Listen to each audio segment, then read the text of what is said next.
Hello दोस्तों, welcome back again in latest on pharmacy. Friends, हम पढ़े थे फार्माकोलॉजी बी फार्मेसी 6 सेमेस्टर की एंड उसमें हमारा चल रहा था unit 5th principles of toxicology.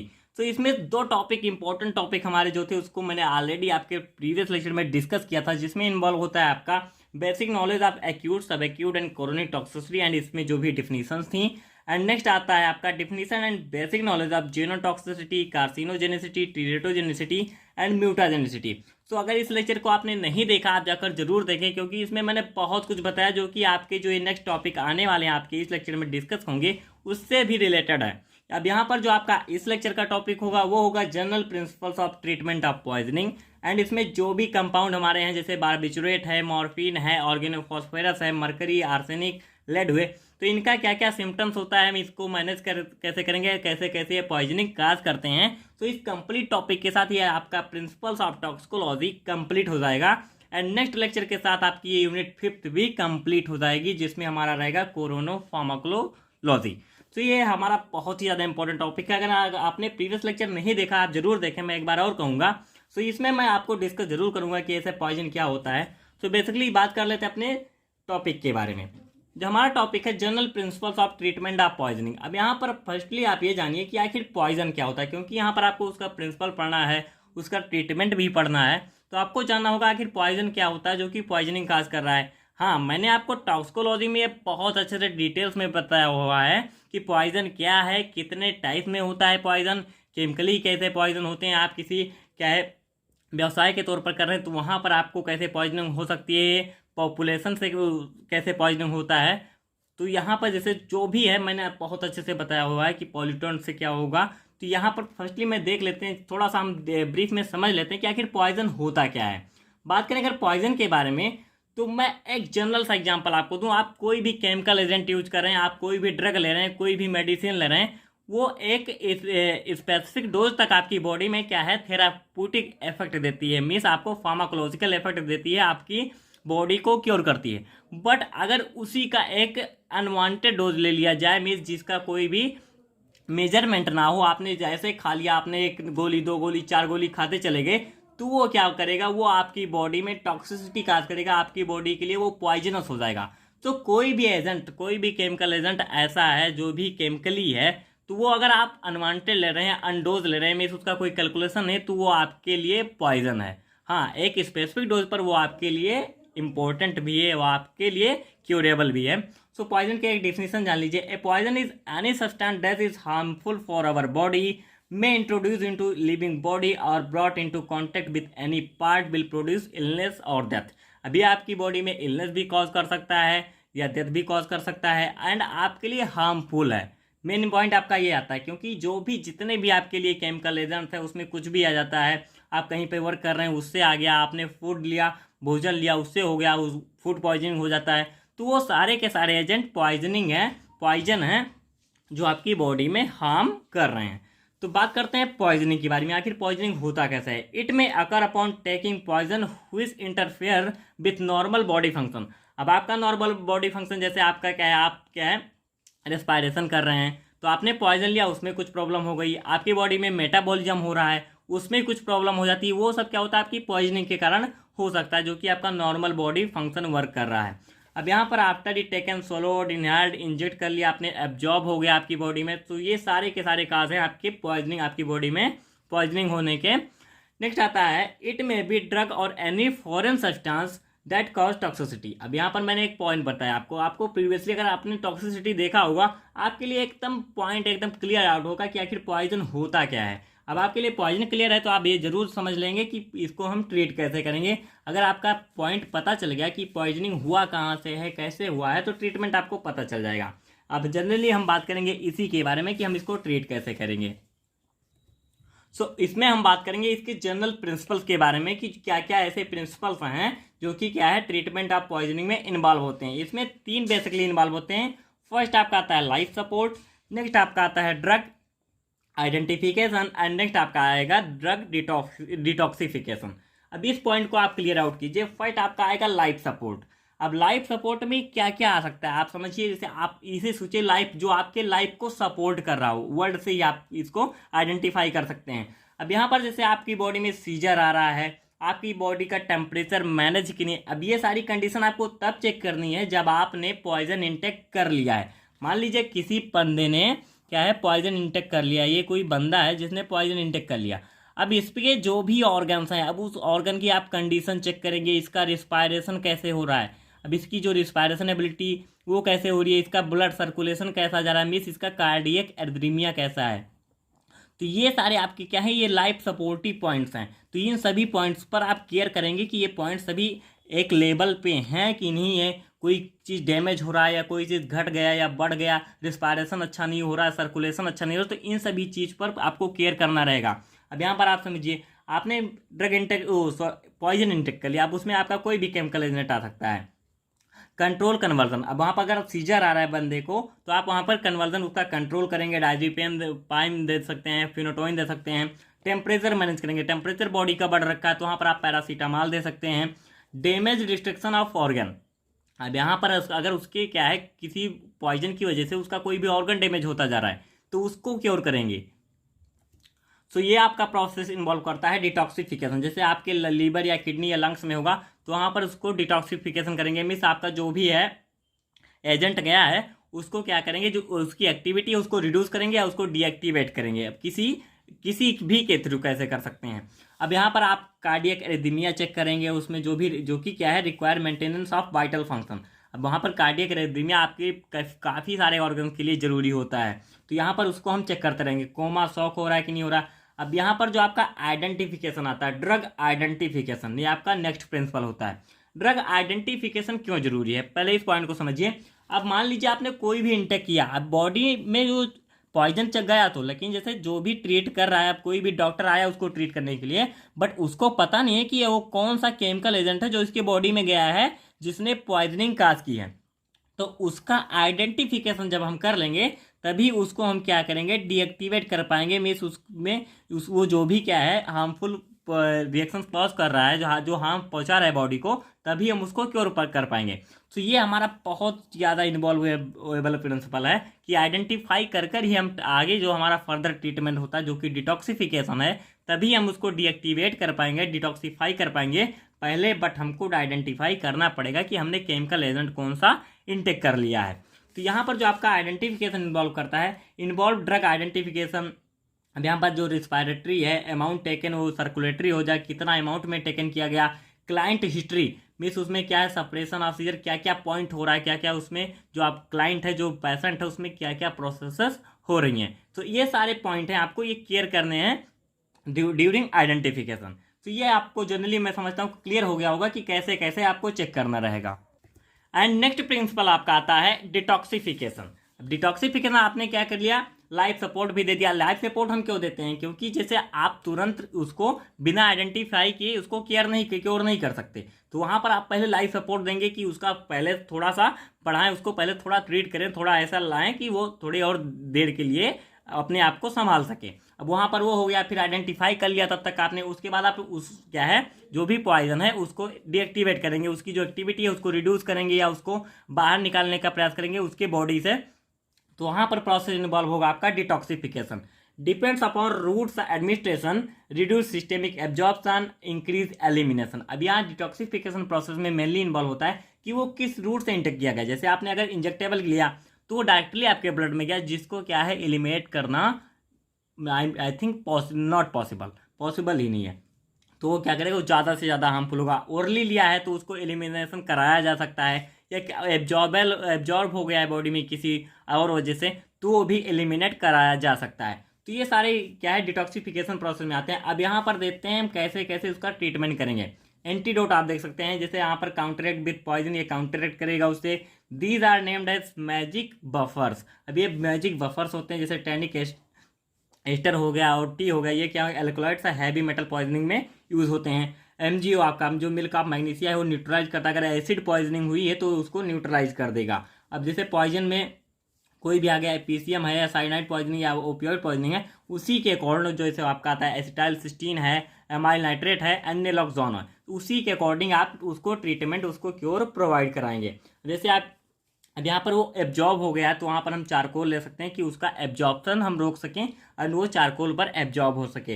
MSCs आप करवा सकते हैं, मीन्स आप अपनी बॉडी से एलिमिनेट कराने के लिए उसमें एमएससीस करवा सकते हैं। आप कैथारेटिक्स में आप MgSO4 भी दे सकते हैं। तो ये सारे आपके ट्रीटमेंट होते हैं जो जनरल ट्रीटमेंट है, एंड ये आपके जो आप general principles of treatment of poisoning में यही बेसिकली 3 प्रिंसिपल्स हैं जो इन्वॉल्व होते हैं।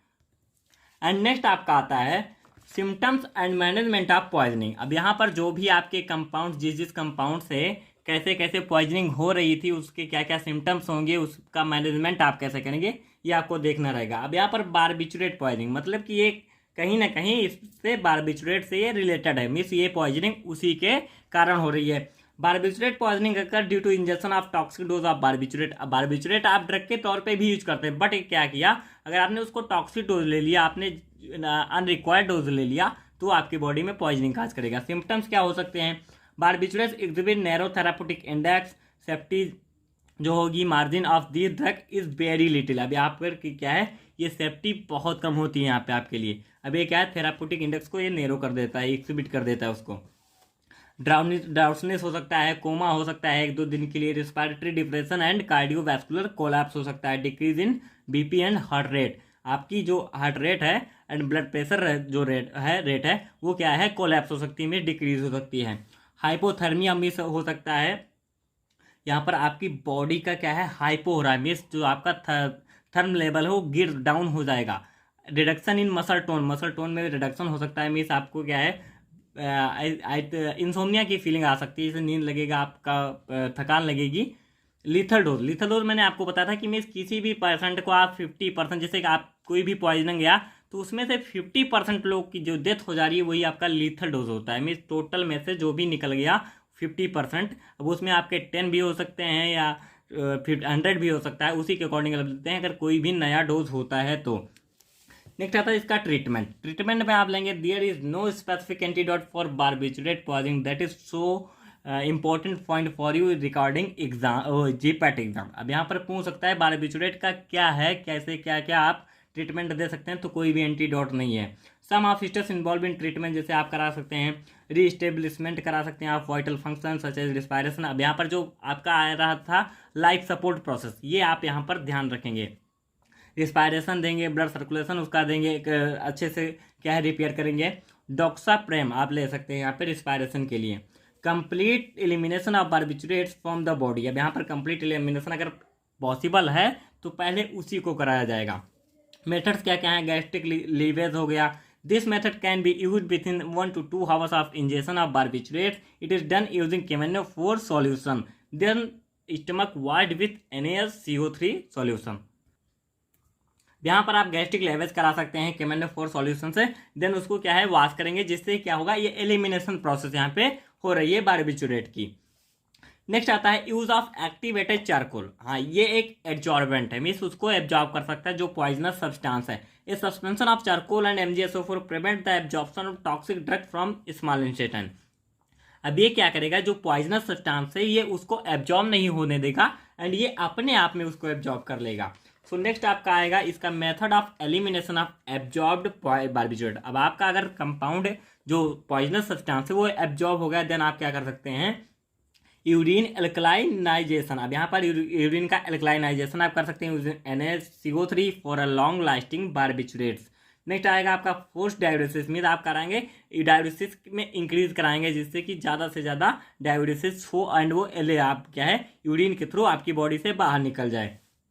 नेक्स्ट आएगा आपका haemoperfusion and haemodialysis, most extensively method use for the elimination of short acting and long acting barbiturates respectively. अब कोई शॉर्ट एक्टिंग या लॉन्ग एक्टिंग अगर बारबिचुरेट्स है तो वहाँ पर हीमोडायलिसिस कराएंगे या हीमो परफ्यूजन कराएंगे। सो इन प्रोसेस के थ्रू आप क्या है ट्रीटमेंट कर सकते हैं बारबिचुरेट पॉइजनिंग का।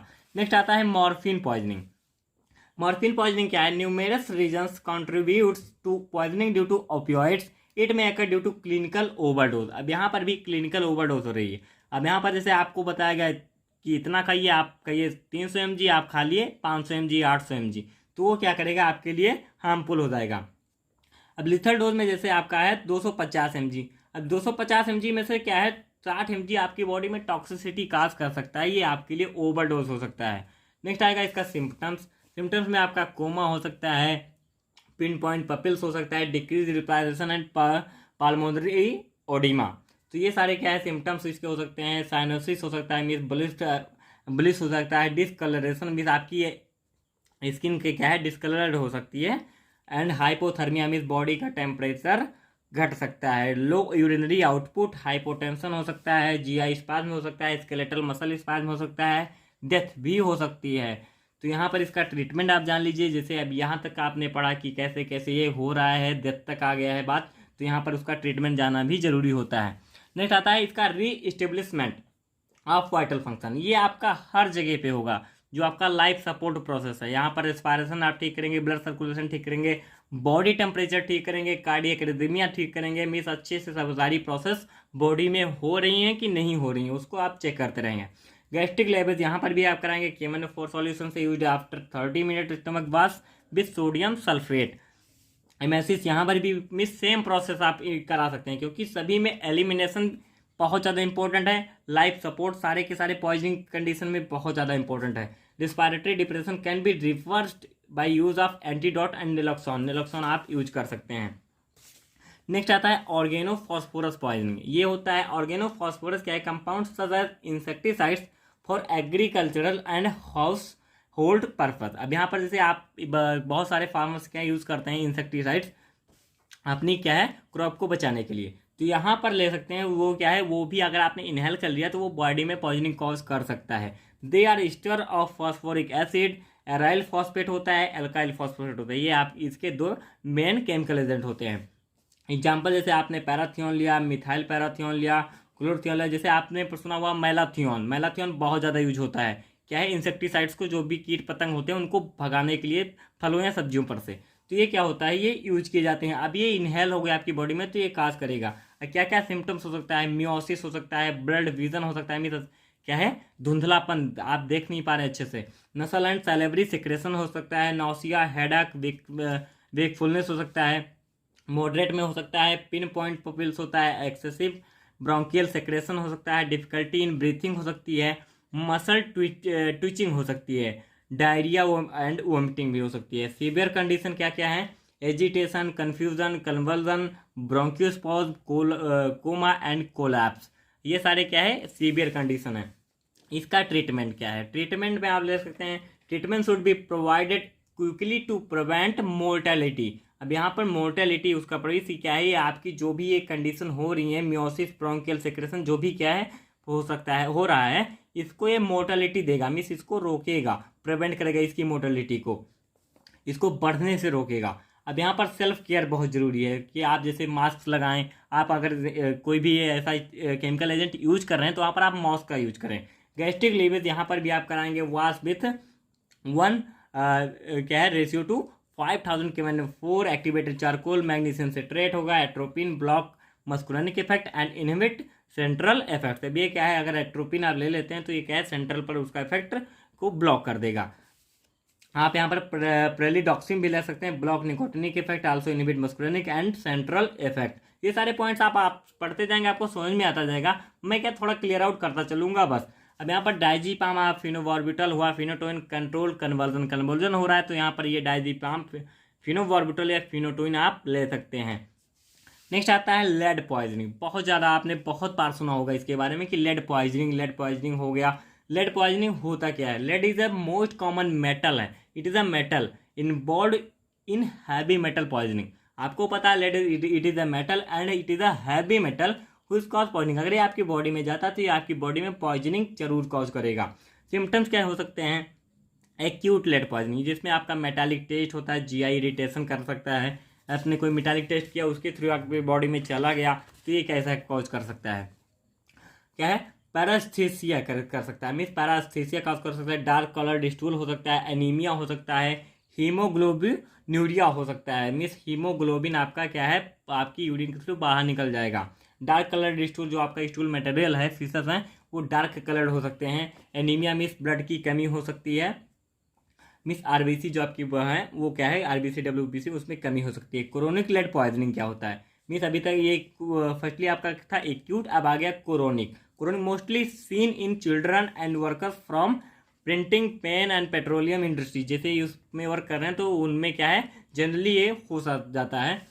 इसका ट्रीटमेंट क्या है? एक्यूट लीड पॉइजनिंग में आप गैस्ट्रिक लेवेज कराएंगे, ट्रीटमेंट विथ लैक्साटिव MgSO4 आप यूज करेंगे, calcium and phosphate salt use करेंगे, चिलेटिंग एजेंट यूज करेंगे, and antispasmodic and diazepam use कर सकते हैं आप, जो कि क्या है, एक ओपियोइड क्लास की ड्रग है। अब ये सीनस पर इफेक्ट करेगी एंड आपकी क्या है, बॉडी को रिलीफ देगी।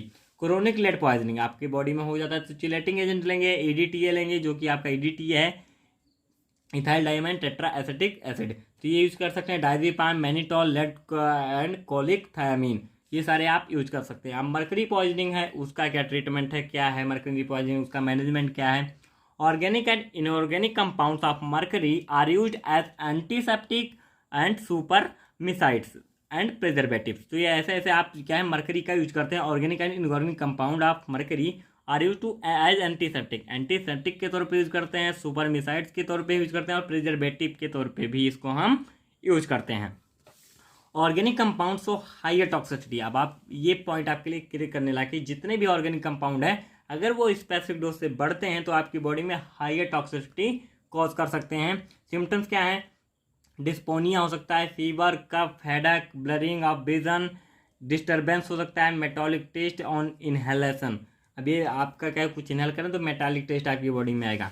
Abdominal pain, vomiting, diarrhoea, blood in vomit, pink urine, coma, तो ये सारे क्या है, अगर आप इंजेक्शन कर रहे हैं तो ये सारे क्या है, सिम्पटम आपको देखने को मिलेंगे। ये सारे सिम्पटम आप इनहेलेशन के थ्रू आपको देखने मिल सकते हैं। ट्रीटमेंट क्या है? एक्टिवेटेड चारकोल आप यूज कर सकते हैं, एब्जॉर्ब, ये मरकरी को एब्जॉर्ब कर लेगा।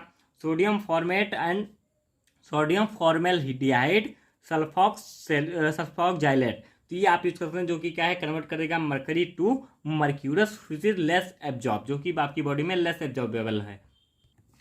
नेक्स्ट आता है गैस्ट्रिक लेवेज। गैस्ट्रिक लेवेज आप करा सकते हैं, डाइमर कैप्रोल, DMSA है, DMPS है, डी पेंसिलामाइन है, तो ये आपका होता है, सब कुछ है मरकरी पॉइजनिंग के लिए। नेक्स्ट एंड लास्ट आपका आता है आर्सेनिक पॉइजनिंग। आर्सेनिक पॉइजनिंग में after lead arsenic is major heavy metal which responsible for toxicity. अब लेड के बारे में आपने पढ़ा तो सेम यहाँ पर भी वही प्रोसेस है, ये भी आपका आर्सेनिक भी क्या है, हैवी मेटल है, तो सेम भी क्या है, उसी के अकॉर्डिंग आपने इंजेक्ट कर लिया, इनहेल कर लिया, तो ये पॉइजनिंग कॉज करता है। इंसेक्टिसाइड्स क्या है, रोडेंटिसाइड्स, हर्बिसाइड्स आर्सेनिक कंटेन, वो आर्सेनिक कंटेन करते हैं, तो ये आपकी बॉडी में क्या है, जा सकते हैं। सिम्टम्स क्या है? बर्निंग लिप्स हो गया, डिस्फेजिया हो गया, सेलिवेशन हो गया, गैस्ट्रो इंटेस्टाइनल डिस्कम्फर्ट हो सकता है, वॉमिटिंग हो सकता है, डायरिया कॉज कर सकता है, क्रैम्प्स हो सकते हैं, लैक ऑफ एपेटाइट हो सकता है, पिगमेंटेशन ऑफ नेक स्किन हो सकती है, तो ये सारे क्या है, इसके सिम्टम्स हैं। ट्रीटमेंट क्या है? सपोर्टिव थेरेपी, आप यहाँ पर सपोर्टिव थेरेपी जैसे गैस्ट्रिक लेवल में IV फ्लूइड्स और डोपामाइन आप दे सकते हैं। चिलेशन में एंटीडोट जैसे ब्रिटिश एंटी लुसाइड आप दे सकते हैं, जो कि क्या है, डाइमर कैप्रोल है। एंड क्या है, हीमोडायलिसिस आप यहाँ पर करा सकते हैं, जिससे कि आपकी आर्सेनिक पॉइजनिंग का ट्रीटमेंट हो जाएगा। तो यहाँ पर आपका ये कंप्लीट टॉपिक जो भी था आपका कंप्लीट होता है। कोई भी डाउट हो हमसे कमेंट बॉक्स में पूछें, हमसे व्हाट्सएप ग्रुप पर जुड़कर पूछें। डाउन एंड नोट्स के लिए आप हमारी वेबसाइट पर डाउनलोड जा सकते हैं www.latestpharmacy.com, वहाँ पर आपको सारे के सारे लेक्चर्स की नोट्स जरूर अवेलेबल मिलेंगी। एंड नेक्स्ट आपका टॉपिक रहेगा कोरोना फार्माकोलॉजी, सो वेट कीजिए, इसके लिए जल्द ही इसको हम अपलोड करेंगे। बहुत ज़्यादा इंटरेस्टेड टॉपिक ये भी है, एंड इसी के साथ आपकी यूनिट 5th फार्माकोलॉजी की फुली एंड हो जाएगी। So like share my video and subscribe my channel latest in pharmacy. Thank you so much.